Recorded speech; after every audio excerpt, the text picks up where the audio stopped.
Halo Sobat Investor, berikut ini adalah beberapa tips yang bisa kalian coba untuk mencapai financial freedom. Yang pertama, pahami kondisi finansial. Kalian harus paham berapa jumlah pendapatan dan berapa jumlah pengeluaran. Yang kedua adalah tentukan tujuan keuangan agar kedepannya kalian lebih mudah untuk menyusun strategi untuk mencapai tujuan keuangan tersebut. Ketiga, carilah sumber pendapatan yang lain. Biarlah pendapatan dari aset itu bisa menutupi pengeluaran utama atau pengeluaran pokok kalian. Yang keempat adalah investasi. Kalau Anda menyimpan uang di bank, nilainya akan terus tergerus. Tetapi kalau berinvestasi, nilainya akan terus bertambah. Yang kelima dan yang terakhir adalah lunasi segala hutang. Bila Anda memiliki tagihan ataupun hutang, segeralah melakukan pelunasan kapanpun Anda memiliki uang yang cukup. Itulah beberapa tips untuk mencapai financial freedom. Bagaimana dengan Anda, Sobat Investor?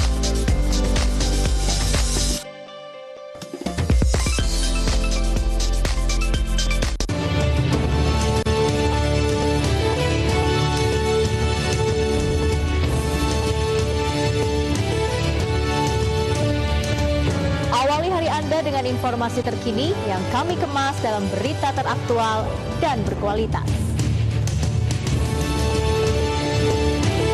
Memberikan berbagai macam kebutuhan informasi.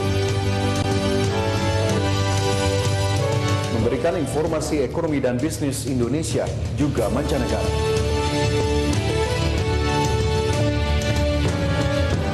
Merupakan hal penting dalam mendukung keputusan investasi Anda. Saksikan program-program ekonomi dan bisnis terkini langsung dari sumbernya.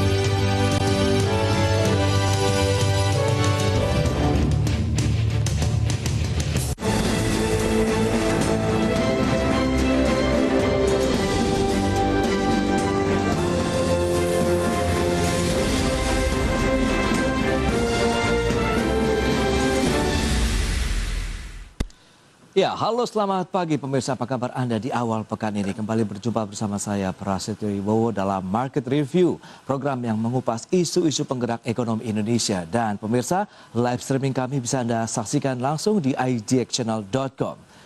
Dan kami juga mengingatkan kepada Anda untuk tetap menerapkan protokol kesehatan selama masa pandemi agar kita bisa terbebas dari COVID-19. Baik pemirsa, langsung saja kita ikuti Market Review selengkapnya.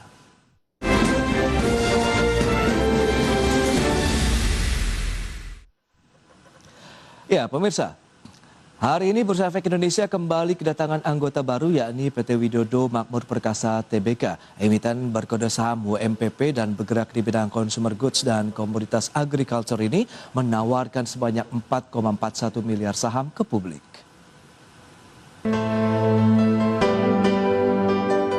Bursa Efek Indonesia hari ini kembali kedatangan anggota baru yaitu PT Widodo Makmur Perkasa Tbk. Emiten berkode saham WMPP ini bergerak di bidang consumer goods dan komoditas agrikultur yang terintegrasi secara holistik dan memiliki 5 lini bisnis yakni livestock, meat processing, poultry, komoditi, serta construction dan energi. Saat IPO, perseroan yang berdiri sejak tahun 1995 melepas sebanyak 4,41 miliar saham baru atau setara 15,02% dari modal ditempatkan dan disetor penuh perseroan dengan harga penawaran senilai Rp160 per saham. Dengan demikian, perseroan akan mengantongi dana segar dari investor sebesar Rp707,04 miliar. Adapun perseroan akan menggunakan dana hasil IPO sekitar 11,50% untuk pengembangan kerjasama operasi KSO Export Yard, logistik dan rumah potong hewan di Australia bersama mitra. Kemudian sekitar 19% akan digunakan untuk membiayai pembangunan fasilitas peternakan terintegrasi dan perkebunan jagung di Sumatera, Sulawesi dan Papua. Dan pemberian modal kepada entitas usaha 19%, sedangkan sisanya sekitar 50,5% digunakan untuk modal kerja perseroan. Dari Jakarta, tim liputan IDX Channel.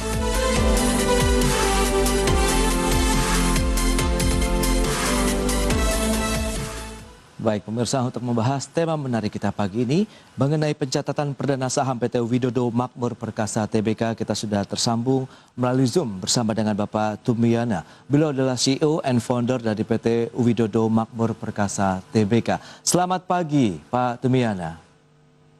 Selamat pagi Mas. Ya, Bawa salam sehat. apa ya? Baik, Salam dengan sehat, Pras di Mas. studio ini Pak Tumiana. Ya. Baik. Ya. Sebelumnya kami ucapkan selamat ya Pak kepada PT Widodo Makmur Perkasa Tbk yang baru saja melantai di Bursa Efek Indonesia, dan mungkin di awal ini bisa dijelaskan latar belakang begitu dari perseroan untuk memilih menjadi perusahaan tercatat di Bursa Efek Indonesia, Pak Tumiana. Ya, terima kasih Mas Satrio. Ya. Jadi pertama, apa sih yang orang lakukan pada saat kita melantai di bursa? Sekarang isu yang paling hangat, yang paling kuat, Mas Satrio dengar tentang ESG. Ya. Ya. Kalau bicara ESG, Widodo Makmur Perkasa itu tinggal G-nya saja. Kalau kita bicara environmental, kita sudah punya yang nama renewable energy yang kita bangun di setiap fasilitas farm kita. Jadi ada di Cianjur, di Wonogiri, di Wonosari, di Ngawi, itu kita bangun energi sektornya, konsumsinya dengan solar panel, nanti dikombin berikutnya dengan wind power. Itu bicara environmental.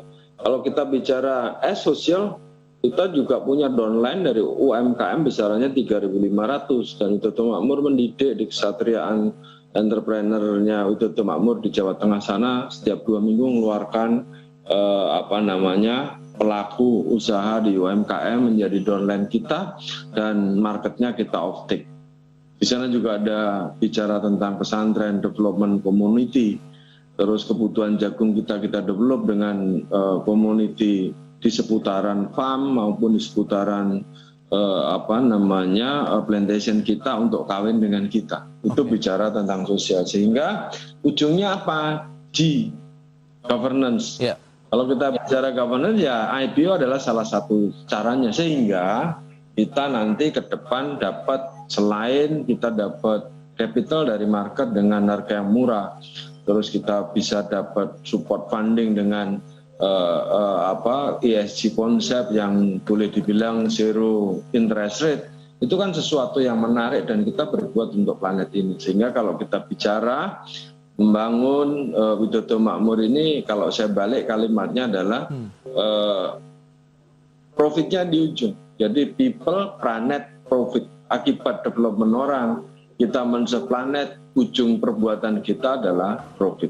Gitu Mas Satrio. Baik. Makasih. Berarti sudah terpenuhi lah tadi komponen-komponen dari ESG, environmental, kemudian sosial, dan juga akhirnya governance-nya begitu ya untuk Widodo Makmur Perkasa. Lantas seberapa banyak nanti Pak saham yang sudah dilepas ke publik, kemudian apakah juga oversubscribe, kita akan bahas di segmen berikutnya. Kita akan jeda dulu sebentar nih Pak Tumiana.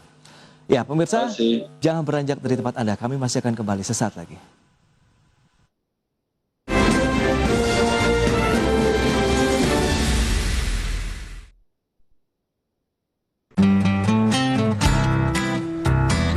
Setiap bulan, saya mensisihkan 100.000 dari gaji untuk nabung saham. Cara nabung saham nggak ribet, saya aja bisa kok. Jangan mengandalkan orang tua terus, makanya saya mulai nabung saham. Yuk kita nabung saham sekarang. Ini kan digital, ini kan untuk masa depan. Kalau kembali ke masa lalu, jadinya Digimon dong. Sekarang apa-apa serba digital dong. Baca koran Digital, ya kan? Baca buku digital. nanti baca pikiran juga digital, bro. Apa-apa sekarang mau transportasi online harus peduli lindungi, masuk museum peduli lindungi. Betul. Nanti masuk ke rumah mertua kata dia kemarin. Oh iya benar. Juga perlu. Itu juga penting. Pentingnya menjaga kesehatan calon mantu. Minister of Finance Sri Mulyani Indrawati ensured that the appointment of Indonesia as the G20 presidency in 2022 provided opportunities and momentum for Indonesia in various aspects, including the economy. Sebuah ajang pertemuan para pemimpin global di dalam membahas tantangan dunia. Eric Thohir said there were indications of corruption within Krakatau Steel. Para petinggi negara anggota G20 sepakat untuk mengurangi pemanasan global hingga 1,5 derajat Celcius. Kita bisa target kita maju, tetapi dengan bantuan teknologi dan investasi dari internasional. Kementerian Keuangan menilai pemulihan ekonomi akibat pandemi COVID-19 belum berjalan secara merata di seluruh. Pemulihan ekonomi global tidak merata.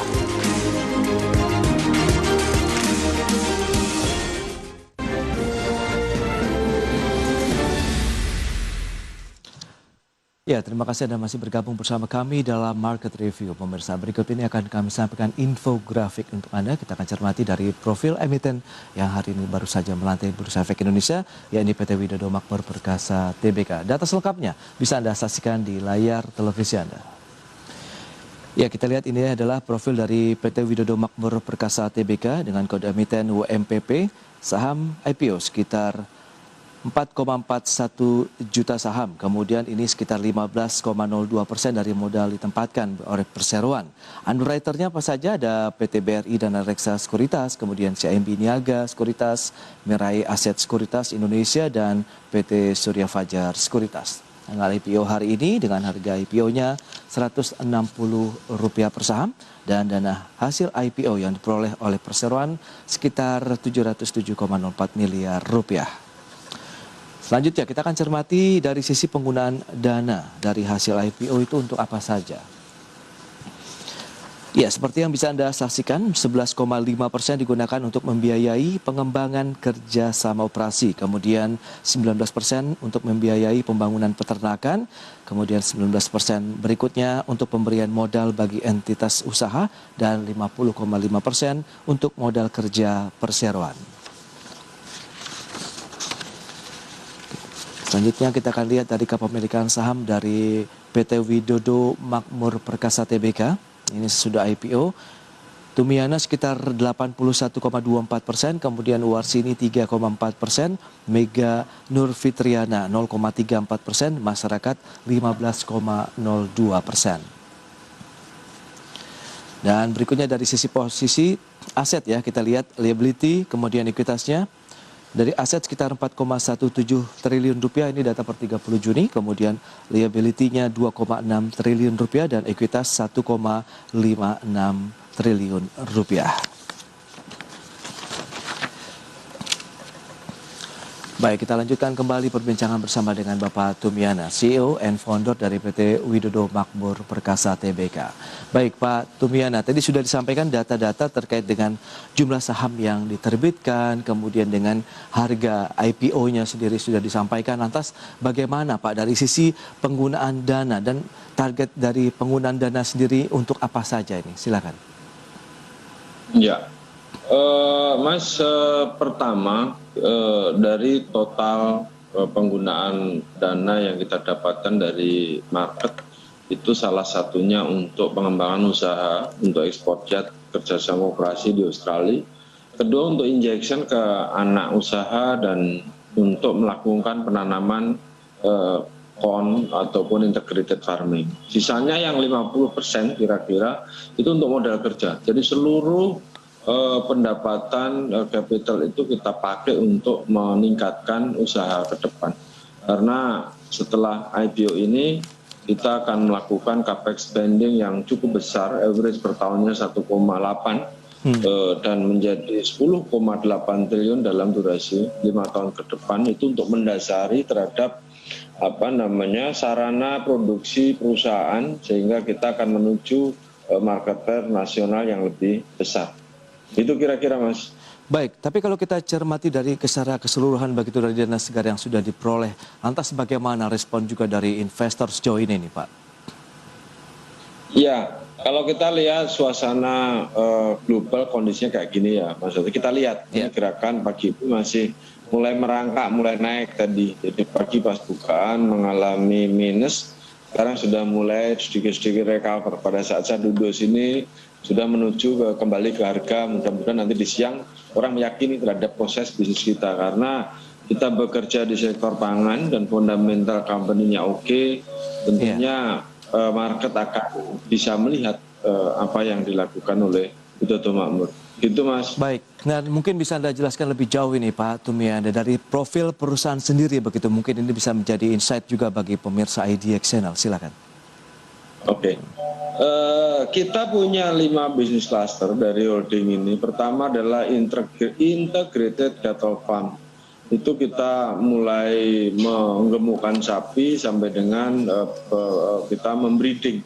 Sehingga trigger daripada revenue ini adalah fattening cattle. Kita punya farm terbesar di Indonesia dengan utilisasi dengan kapasitas 172.000, baru terutilize 60%. Itu. Yang kedua adalah integrated poultry, dari mulai GP sampai dengan rumah potong. Kita konsentrasi di downstream. Kenapa di downstream? Karena harga jual daging ayam lebih stabil dalam durasi 10 tahun itu harga itu nggak pernah turun. Dia mengalami peningkatan dari waktu ke waktu, sehingga konsentrasi kita di downstream. Cluster ketiga adalah meat processing. Itu adalah driver berikutnya. Kita punya produk, brandnya adalah Java dan W Meat untuk beef cut. Yang ketiga komoditi akan mensupport seluruh bisnis lainnya karena bahan baku dari industri ternak itu adalah bahan baku pakan, sehingga klaster keempat ini menyiapkan bahan baku pakan untuk induknya. Yang kelima adalah energi dan konstruksi. Jadi saya sampaikan tadi bukaan kita adalah ESG. Kita akan membangun yang namanya solar panel itu besarannya 158 megawatt. 158 itu besar sekali Mas. Dan akan deliver pada semester 1 tahun depan itu 38 megawatt. Itu akan mereduce cost production terhadap konsumsi energi kita itu 30%. Sehingga dari cycle itu nanti cost production-nya Widodo Makmur akan efisien. Selanjutnya yang saya bilang terhadap integrated farming itu nanti terkombinasi. Kita nanam jagungnya bukan pakan ayam, limbah jagungnya untuk pakan sapi, waste sapinya menuju ke plantation jagung. Sehingga terjadilah cost reduction daripada fertilizer besarannya 25%. Kita terjadi cost reduction pada kebutuhan energi 30. Sehingga kalau kita bicara EBITDA-nya Widodo Makmur itu yang sekarang 10,7, dia gradual sampai dengan nanti 3 tahun ke depan akan menjadi 17,8%. Itu adalah gambaran how to handle company untuk bisa menjadi produsen pangan yang efisien ke depan. Gitu Mas. Baik, dari masing-masing 5 bisnis tadi yang sudah disampaikan, ada livestock, meat processing, poultry, commodity, kemudian construction and energy. Anda melihat bagaimana perkembangan ataupun kinerja dari masing-masing lini usaha perseroan, Pak Tumianda? Ya, forecast pada tahun depan kalau kita bicara portfolio itu tahun ini 32% masih didorong daripada live cattle, 38% dari integrated poultry, 12% dari meat processing, komoditinya di angka 7, sisanya di konstruksi dan energi. Konstruksi ini kecil karena dia hanya men-serve terhadap dirinya sendiri. Kalau kita bicara pertumbuhan Mas, tahun ini 2021 dari 2020 kita tumbuh 100% hampir. Karena revenue tahun lalu itu di angka 3, kira-kira forecast tahun ini di angka 6,1, 6,05 sampai dengan 6,1 kita lihat nanti. Pada tahun depan 2022 kita mendesain pertumbuhan itu 105%. Jadi bottom line kita pada tutup tahun ini kira-kira angka 300-an, pada tahun depan akan lompat menjadi 700 sampai dengan close to 800 bottom line. Disitulah gambaran kinerja Widodo Makmur dalam durasi 2-3 tahun ini terhadap forecast yang ada. Baik, lantas tantangan apa saja yang akan dihadapi dan juga masih dihadapi, kita akan bahas lagi di segmen berikutnya Pak Tumianda. Kita akan jeda sebentar. Dan pemirsa, jangan beranjak dari tempat Anda, kami masih akan segera kembali usai pariwara berikut ini.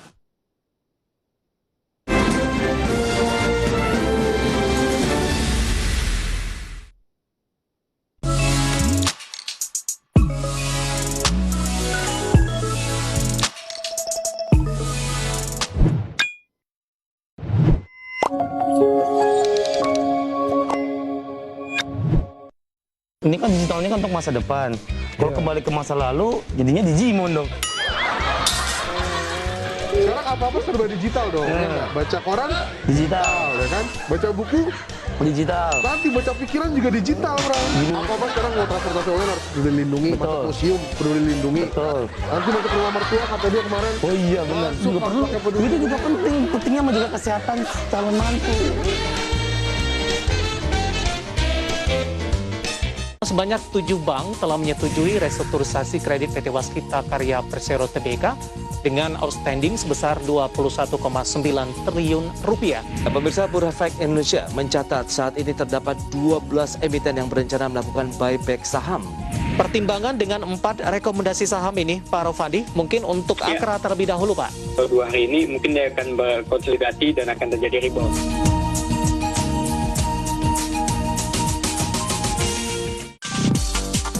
Awali hari Anda dengan beragam informasi bisnis terkini yang kami kemas dalam berita teraktual dan berkualitas. Power Breakfast, informasi terkini seputar ekonomi, bisnis, pasar modal, dan industri kreatif yang dikemas secara ringan.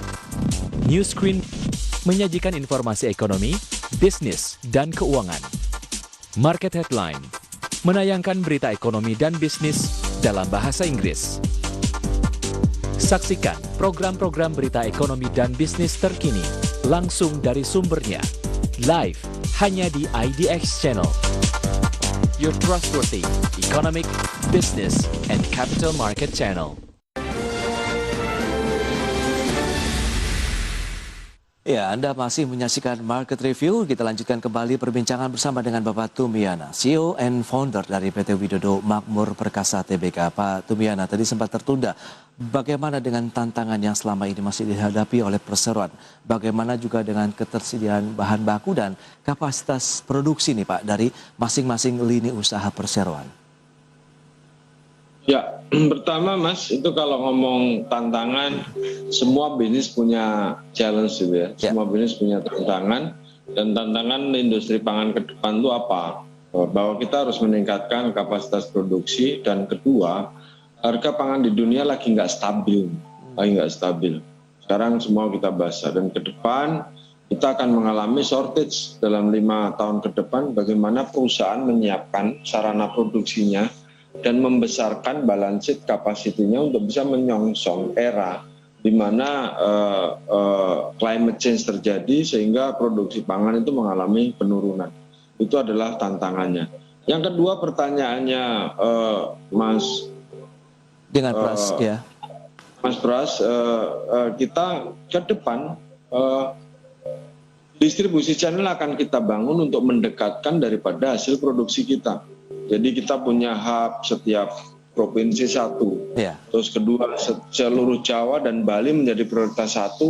Setelah hub kita menuju ke distribusi channel. Ada di tingkat kabupaten. Terus kita punya poin ada di tingkat kecamatan untuk mendekatkan produksi kita ke end user.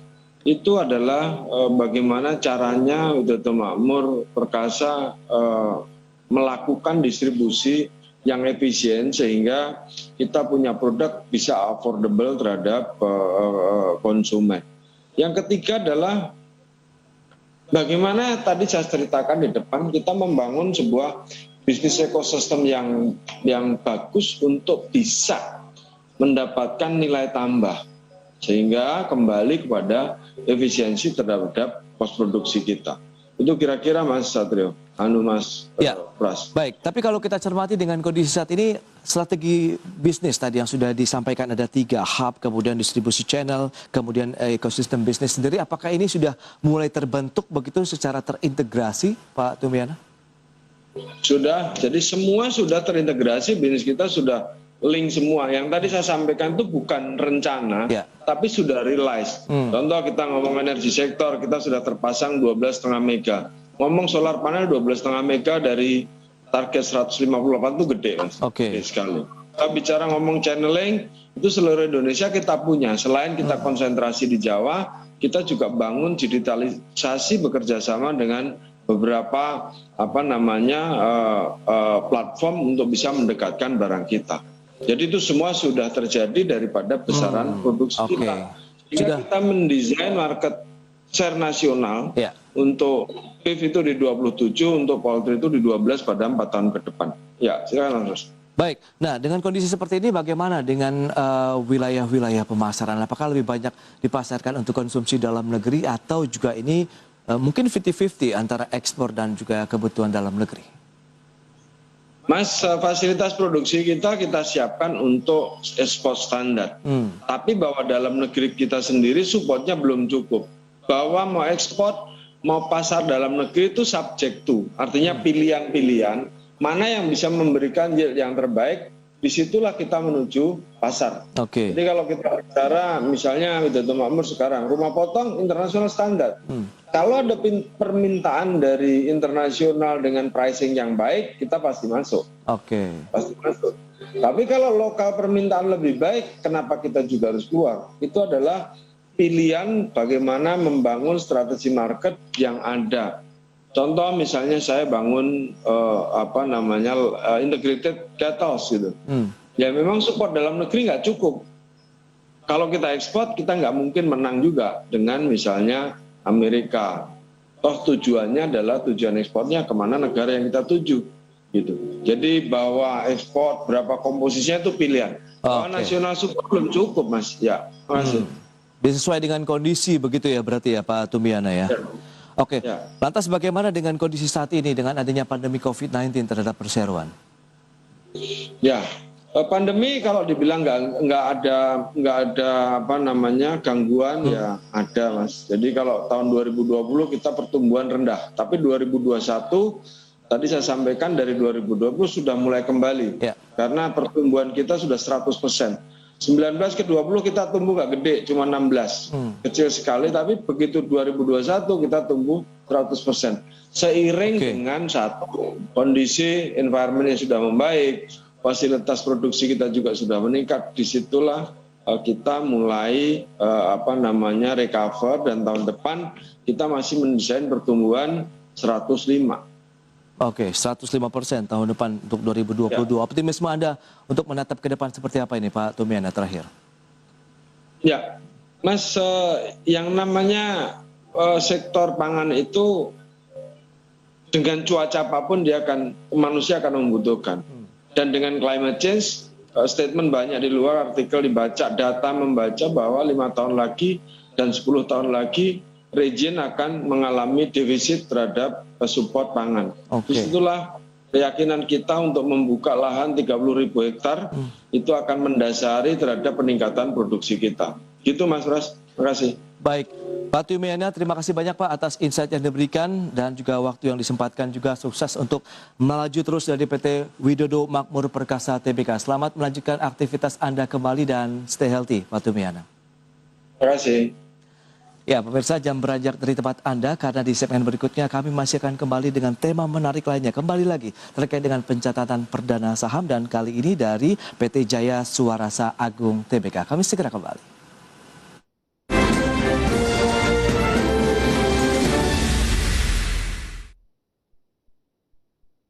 The World Bank predicts that Indonesia's COVID-19 vaccination will reach more than 60% of the population in the first half of 2021. Aneka Tambang managed to record a positive performance in both revenue and net profit, with growth.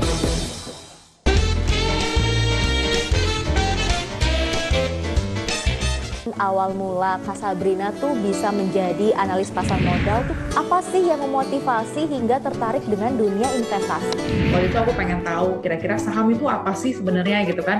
Kenapa banyak orang kaya itu terlahir dari dunia capital market gitu. Muncullah aku tuh kayak kesannya kayak aku kayak nemuin passion aku gitu karena dunia investasi itu kan lebih ke dynamic, jadi tiap menuntut mereka tuh harus tetap belajar dan belajar. Para petinggi negara anggota G20 sepakat untuk mengurangi pemanasan global hingga 1,5 derajat Celcius. Kita bisa, target kita maju, tetapi dengan bantuan teknologi dan investasi dari internasional. Kementerian Keuangan menilai pemulihan ekonomi akibat pandemi COVID-19 belum berjalan secara merata di seluruh. Pemulihan ekonomi global tidak merata.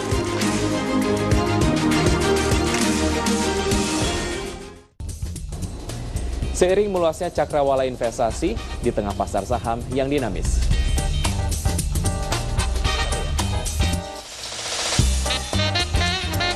Analisa mendalam diperlukan untuk menemukan saham berorientasi value yang menghasilkan kinerja yang tinggi. IDX Channel akan mengulas isu pasar dan pergerakan saham terkini. Saksikan ulasannya bersama analis terpercaya hanya di IDX Channel.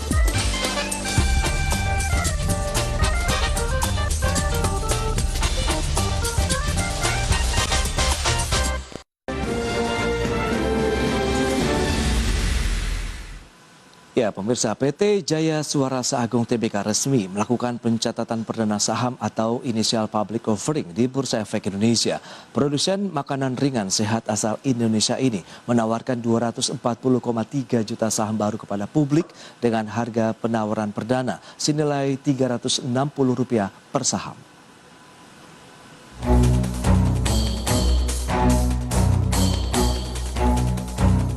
PT Jaya Suarasa Agung Tbk resmi melakukan pencatatan perdana saham atau initial public offering di Bursa Efek Indonesia. Produsen makanan ringan sehat asal Indonesia itu menawarkan 240,3 juta saham baru kepada publik. Jumlah tersebut setara 21,87% dari modal disetor oleh perusahaan setelah IPO.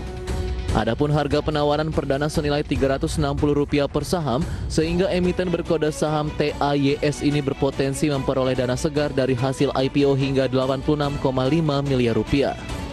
Dalam keterangan resmi yang diterbitkan perusahaan, dana yang diperoleh dari hasil IPO sebagian besar akan digunakan untuk belanja modal dengan rincian 53,69% untuk pembangunan pabrik baru, 38,29% untuk pembelian dan instalasi mesin-mesin produksi, dan sisanya sebesar 8,02% untuk keperluan modal kerja.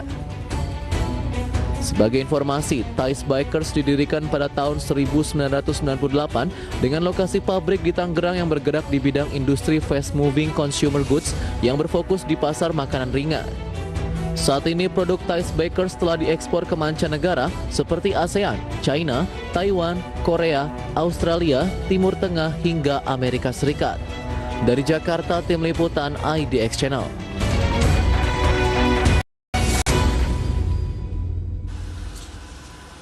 Ya, pemirsa, untuk membahas tema menarik selanjutnya, pencatatan perdana saham dari PT Jaya Suarasa Agung Tbk, kita sudah tersambung kembali melalui Zoom bersama dengan Bapak Alexander Anwar.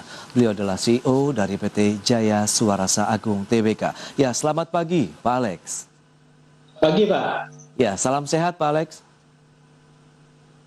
Sehat Pak, sama. Baik, terima kasih dan kami ucapkan selamat ya kepada PT Jaya Suarasa Agung Tbk yang telah menjadi anggota baru dari Bursa Efek Indonesia. Mungkin bisa dijelaskan lagi nih Pak Alex, bagaimana latar belakang, apa sih yang mendasari Perseron akhirnya memilih untuk melantai di Bursa Efek Indonesia? Terima kasih Pak. Kita sudah mulai industri ini dari tahun 98 Pak. Oke. Dan kita berkembang terus sampai hari ini kita mengalami kapasitas yang sudah cap Pak. Jadi setelah cap kita berasa kita butuh untuk berkembang lebih besar lagi. Makanya kita memutuskan untuk mengambil langkah IPO untuk memperkuat struktur permodalan kita, untuk melakukan investasi, untuk berkembang untuk masa depan Pak. Oke, lantas berapa banyak Pak saham yang dilepas ke publik dan juga mungkin berapa harga yang ditawarkan juga kepada masyarakat investor? Ya, kita melepaskan 240 juta saham Pak, saham biasa di harga Rp360 Pak. Oke, sejauh ini bagaimana sebagai respon ya tentunya dari para investor, juga oversubscribe tidak sebelumnya ini Pak? Oversubscribe Pak. Kita untuk masa penawaran 30 November sampai 2 Desember berdasarkan laporan dari situs IDX kita mengalami oversubscribe 26 kali. Wow. Dan kita cukup bangga dengan kepercayaan yang diberikan para investor Pak. Iya. Kita punya perusahaan ini Pak. Baik, lantas berapa besar dari dana segar yang ingin diraih perseroan dengan melakukan IPO ini, Pak Alex? Target kami 86,5 miliar Pak, untuk IPO kali ini. Oke, 86,5 miliar yang ingin diharapkan dari investor di pasar modal. Lantas dana itu akan digunakan untuk apa saja? Apakah pengembangan usaha kah atau sebagai modal perseroan? Ya, seperti yang sudah saya jelaskan tadi, kita mengalami kapasitas cap. Jadi dana yang kita peroleh dari IPO ini akan kita gunakan untuk membangun pabrik baru. Oke. Dan menambah kapasitas mesin untuk menyuplai kekurangan produk-produk yang diperlukan di pasar. Baik, memang sejauh ini respon ataupun kebutuhan di masyarakat sendiri terkait dengan produk-produk perseroan juga masih sangat tinggi, sehingga kita harus melakukan tadi penambahan dari kapasitas produksi, kemudian juga membuka pabrik baru, Pak Alex. Iya Pak, jadi kita punya pasar kita mencakup Indonesia dan luar negeri. Untuk saat ini, untuk pasar luar negeri itu pun belum kita cover sama sekali Pak. Dan di Indonesia pun masih kekurangan, terutama di daerah-daerah yang lebih jauh dari Pulau Jawa. Wow, berarti banyak sekali ya memang menggemari ya produk-produk yang dihasilkan dari perseroan begitu ya Pak Alex sejauh ini? Iya Pak. Oke, lantas kalau kita bisa jelaskan lebih jauh begitu Pak Alex, bagaimana Anda bisa menjabarkan kepada pemirsa IGX Channel dari profil perseroan sendiri nih? Kita itu mulai dari pabrik kecil Pak. Kita mulai dengan memproduksi wafer stick di tahun 98 Pak. Oke. Nah, dengan berjalan waktu kita berkembang masuk ke makanan ringan lainnya seperti corn puff, dan seterusnya kita masuk ke bisnis coklat seperti Meses dan lain-lainnya. Dan terakhir kita masuk ke biskuit crackers kentang yang menggunakan merek Trix. Dan inilah yang menjadi produk andalan kita. Dan itulah produk itulah yang menjadi kapasitas cap Pak. Jadi penuh Pak kapasitasnya. Oke. Berarti dengan adanya kebutuhan, kemudian juga ada diversifikasi dari produk-produk yang dihasilkan tadi, ini responnya positif nampaknya begitu dari masyarakat begitu ya Pak Alex? Benar. Oke. Dan kalau kita bicara mengenai kondisi pandemi COVID-19, adakah berdampak terhadap produksi perseroan atau justru menjadi berkah tersendiri begitu Pak Alex? Dampak pasti ada Pak, masa pandemi ini, terutama di tahun 2020 ya Pak. Oke. Itu kan pada masa awalnya pandemi, kita semua juga merasakan dampaknya. Cuman di 2021 pasar sudah mulai recover Pak. Dan sampai hari ini progres pertumbuhan perusahaan kita juga masih sesuai on target. Dan kita secara pendapatan masih akan lebih baik di 2021 daripada 2020. Baik. Jadi tidak sesuai ekspektasi tapi masih lebih baik daripada tahun-tahun sebelumnya. Oke. Anda sebutkan beberapa kali memang ini kebutuhan di masyarakat juga nampaknya demand-nya lebih besar saat ini. Mungkin bisa dijelaskan juga seberapa besar sih kapasitas produksi dari produk-produk yang dihasilkan oleh PT Jaya Suarasa Agung Tbk ini, dan juga berapa besar demand yang ada di masyarakat ini Pak Alex? Untuk kita ada 4 divisi Pak. Untuk wafer stick kita mempunyai kapasitas terpasang 12.000 ton per tahun. Lalu untuk corn puff, makanan ringan extruded, itu 2.000 ton. Lalu untuk coklat sekitar 4.000 ton. Dan untuk crackers biskuit ini sekitar 7.000 ton. Nah, kalau untuk kebutuhan di pasar, saya rasa masih sangat-sangat jauh ya, sebab banyak market-market yang belum tersentuh. Untuk produk Trix yang menjadi andalan kita, saya rasa masih banyak orang yang tidak susah untuk mendapat produk, terutama di pasar-pasar modern ataupun tradisional. Yang paling gampang sekarang yang bisa didapati di pasar online, Pak. Nah, itu dia. Lebih banyak penjualan ini sekarang melalui distribusi langsung kah atau secara online sebenarnya, Pak Alex? Sebagian besar masih distribusi langsung, tapi distribusi online itu berkembang terus, Pak. Oke, pemasaran melalui periseroan langsung atau distributor yang melakukan itu? Distributor. Oke, dan kalau kita lewat daerah-daerah mana saja begitu yang mungkin bisa dicermati yang saat ini menjadi backbone dari perseroan begitu di Indonesia, wilayah mana saja? Untuk saat ini coverage kita yang paling matang ya ada di Pulau Jawa dan di Pulau Sumatera. Jadi untuk di bagian timur kita masih berkembang terus, Pak.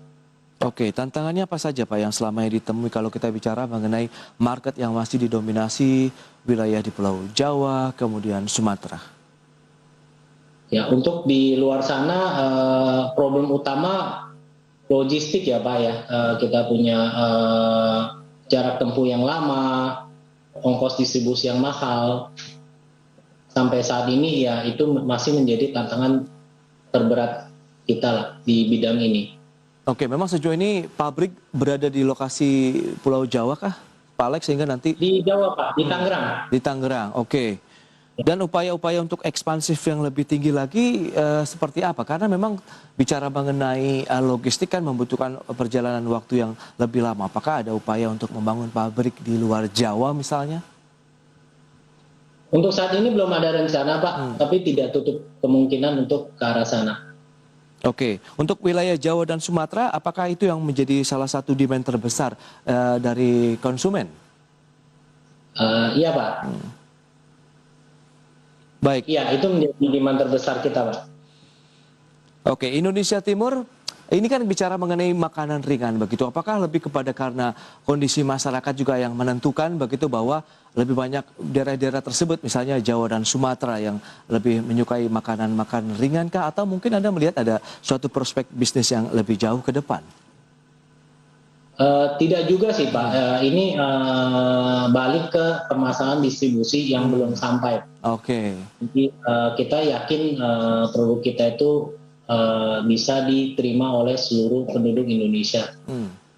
Baik, nanti kita akan lihat apakah dana dari hasil IPO juga dilakukan untuk ekspansi bisnis apa saja. Kita akan bahas nanti di segmen berikutnya Pak Alex. Kita akan jeda dulu sebentar. Dan pemirsa tetap di tempat Anda, kami masih akan kembali usai jeda yang satu ini.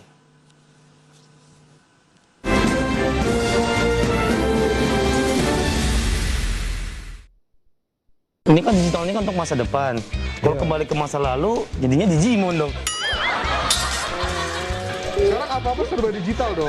Baca koran digital, ya kan? Baca buku digital. Nanti baca pikiran juga digital, bro. Apa-apa sekarang mau transportasi online harus peduli lindungi, masuk museum peduli lindungi. Betul. Nanti masuk rumah mertua kata dia kemarin. Oh iya benar. Juga perlu. Itu juga penting. Pentingnya menjaga kesehatan calon mantu.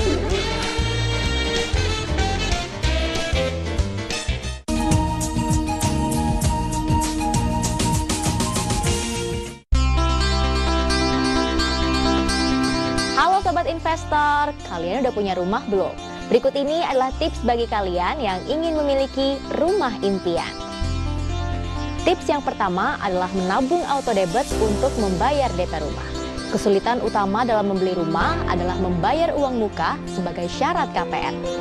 Jadi saat pertama kali kalian menerima gaji, langsung disisihkan secara otomatis ya untuk ditabung. Tips yang kedua adalah menabung dalam bentuk tabungan deposito ataupun emas. Menabung dalam bentuk tabungan deposito dan juga emas membuat tabungan kalian menjadi lebih aman dan tentunya melatih kalian agar semakin disiplin dalam menabung. Tips yang ketiga adalah cari DP rumah yang bisa dicicil. Program cicilan DP rumah membantu kalian yang memiliki dana terbatas. Tips berikutnya adalah pilihlah rumah yang sesuai dengan kebutuhan kalian. Pilihlah rumah yang memang kalian butuhkan ya sobat investor. Tips yang terakhir adalah pilihlah KPR dengan tenor yang cukup panjang. Karena KPR dengan tenor yang panjang membuat cicilan bulanan kalian menjadi lebih rendah. Nah, kini memiliki properti impian tentunya bukan angan-angan lagi ya Sobat Investor.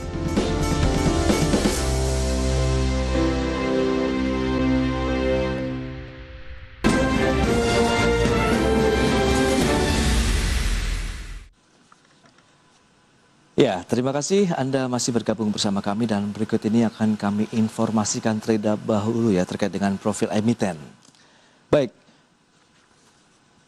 Ya, perusahaan dengan kode emiten TAYS ini melepas sekitar 240.300.000 saham, di mana ini adalah sekitar 21,87% dari modal ditempatkan. Kemudian underwriter adalah PT NH Korindo Sekuritas Indonesia dan PT KGI Sekuritas Indonesia. Tanggal IPO hari ini, kemudian harga IPO sekitar Rp350 per saham dengan dana hasil IPO sekitar Rp86,5 miliar. Dari sisi penggunaan dana, penawaran umum perdana saham atau IPO sekitar 91,98% digunakan untuk belanja modal, kemudian 8,02% digunakan untuk modal kerja. Dari sisi kepemilikan saham, PT Jaya Suarasa Agung TBK ini ada Anwar T sekitar 50,92%, Alexander Anwar 7,26%, Lydia Anwar 7,26%, kemudian Andrew Sanusi 5,45%, Susanto 5,43%, kemudian Harno Hasim 1,81% dan masyarakat 21,87%.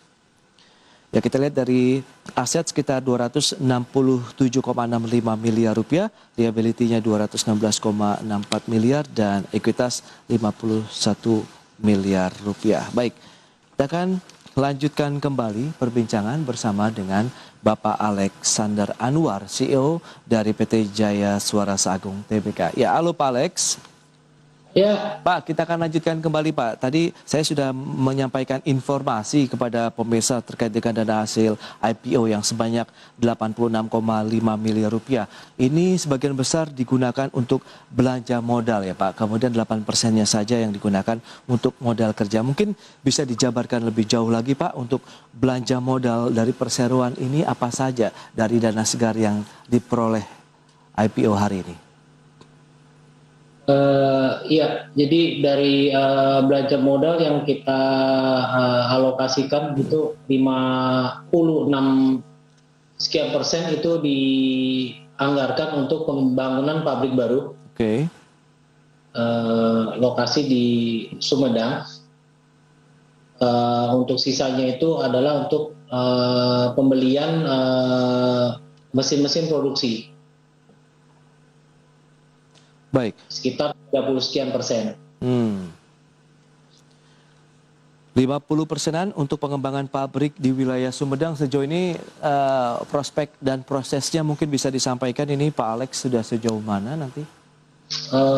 Sudah selesai digambar, permohonan izin sedang berjalan. Oke. Mudah-mudahan kalau berjalan lancar, Januari sudah akan mulai proyek Pak. Oke. Januari sudah proses pembangunan begitu dari pabrik barunya ya di wilayah Sumedang. Sementara untuk mesin-mesin ini lebih banyak menggunakan teknologi lokal atau didatangkan dari luar negeri? Kita mesin-mesin kita campur-campur ya Pak ya. Jadi ada sebagian dari China, ada sebagian dari Eropa, ada sebagian dari lokal juga Pak. Jadi campuran Pak. Oke, sementara sekitar 8%-nya digunakan untuk modal kerja perseroan begitu Pak? Benar. Oke, Anda melihat bagaimana prospek untuk makanan ringan ataupun produk-produk yang dihasilkan dari Jaya Suarasa Agung TBK begitu? Anda melihat tantangan tahun depan akankah sama dengan tahun ini atau lebih ringan menurut Anda? Saya rasa prospek pasar untuk tahun depan harusnya lebih baik ya Pak ya. Oke. Dengan melihat roda ekonomi yang sudah berputar, permintaan barang juga sudah meningkat. Saya rasa tahun depan akan lebih baik, Pak. Oke, adakah memang yang tadi Anda katakan ekspor ini juga menjadi salah satu proyeksi yang akan dilakukan juga oleh perseroan ini, Pak Alex? Oh, iya Pak. Kita sudah ekspor ke cukup banyak negara ya di ASEAN, di Asia seperti China, Taiwan, sampai Timur Tengah pun kita sudah masuk. Oke, kapasitas produksinya sudah menyamai dengan kebutuhan di dalam negeri kah? Kapasitas produksi kita sudah cap Pak, sudah penuh, jadi kita perlu tambah Pak. Nah itu dia, maksudnya apakah dari sisi perbandingan, apakah lebih banyak yang untuk kebutuhan dalam negerinya sejauh ini begitu dibandingkan dengan ekspor atau sama? Sebagian besar kapasitas kita untuk lokal Pak. Jadi perbandingan kita 70% itu untuk lokal dan sekitar 10% itu untuk luar negeri. Baik, lantas bagaimana dengan kinerja perseroan Pak dari sisi pendapatan maupun laba bersihnya hingga saat ini? Ya, dari segi pendapatan kita dari 2018 sampai 2020 kita mengalami peningkatan sekitar 30% per tahun. Oke. Untuk ke depan kita rasa kita bisa terus tumbuh dengan rate seperti itu, Pak. Untuk akhir tahun 2021 ini targetnya seberapa jauh Pak pertumbuhan dari perseroan? Untuk tahun 2020 ke 2021 kita ada growth sekitar 5% Pak. Oke. Tahun depan kita baru mempunyai rencana target kita akan lebih balik ke seperti tahun-tahun sebelumnya Pak. Dengan harapan pandemi ini sudah selesai dan market sudah bergerak seperti normal kembali. Baik.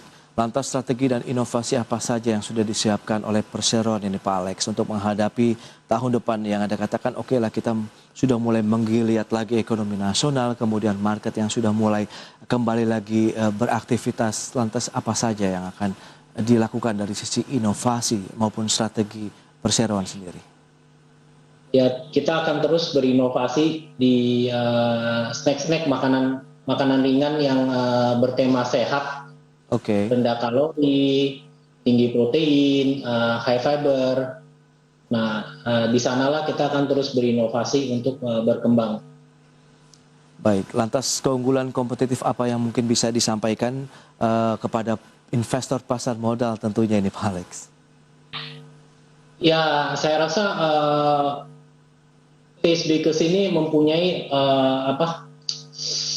keinginan untuk berinovasi terus Pak di pasar snack dan confectionery ini.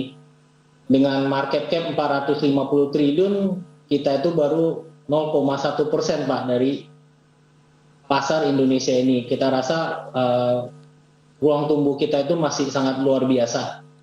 Luar biasa. Ya, kita mentargetkan diri untuk mencapai 5% market share dalam kurun 3 sampai 5 tahun ke depan ini, Pak.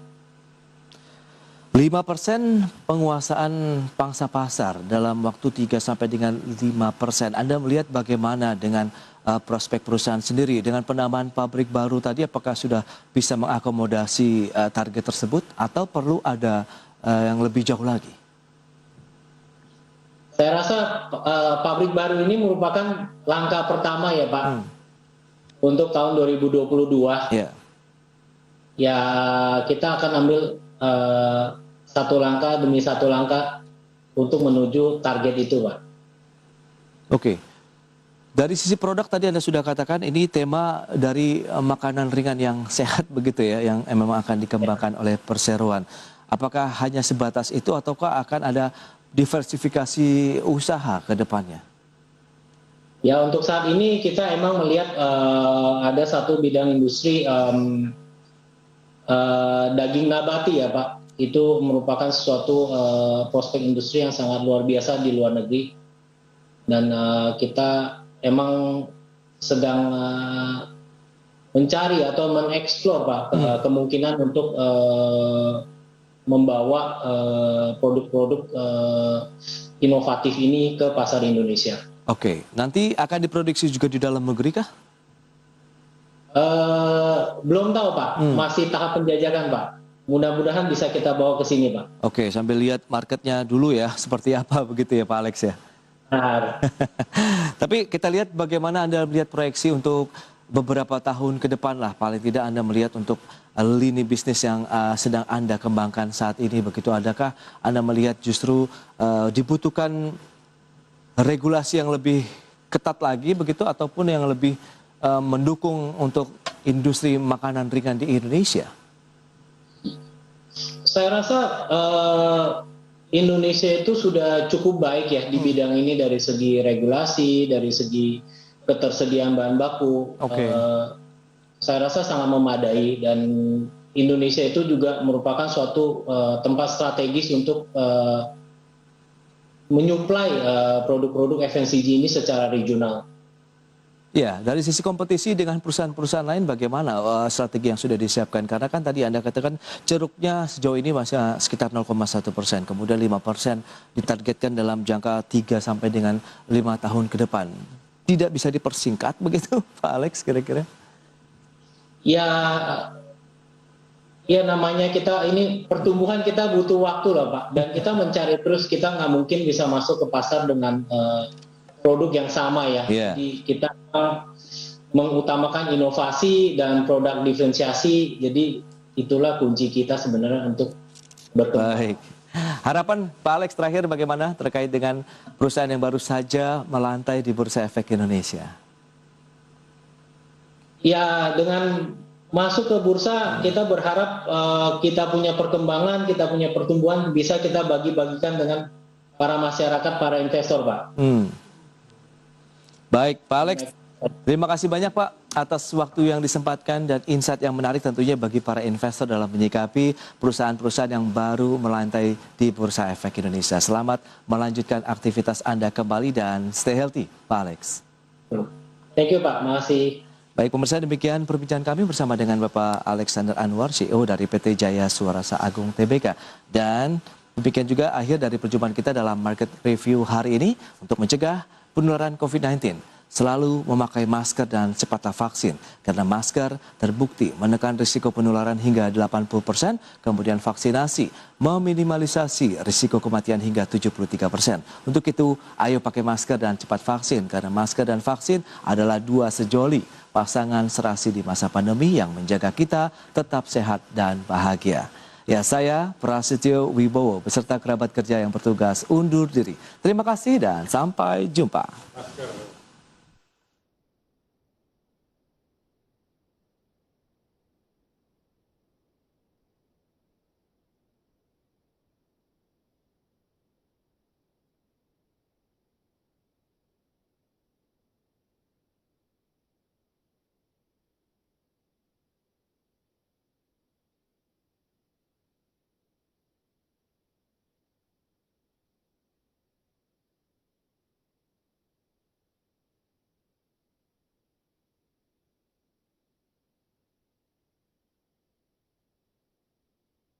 Ini kan digital ini kan untuk masa depan. Kalau kembali ke masa lalu, jadinya Digimon dong. Sekarang apa-apa serba digital dong. Baca koran digital, ya kan? Baca buku digital. Nanti baca pikiran juga digital, bro. Apa-apa sekarang mau transportasi online harus dilindungi, masuk museum perlu dilindungi. Nanti masuk ke rumah mertua kata dia kemarin. Oh iya benar. Juga perlu. Itu juga penting. Pentingnya menjaga kesehatan calon mantu.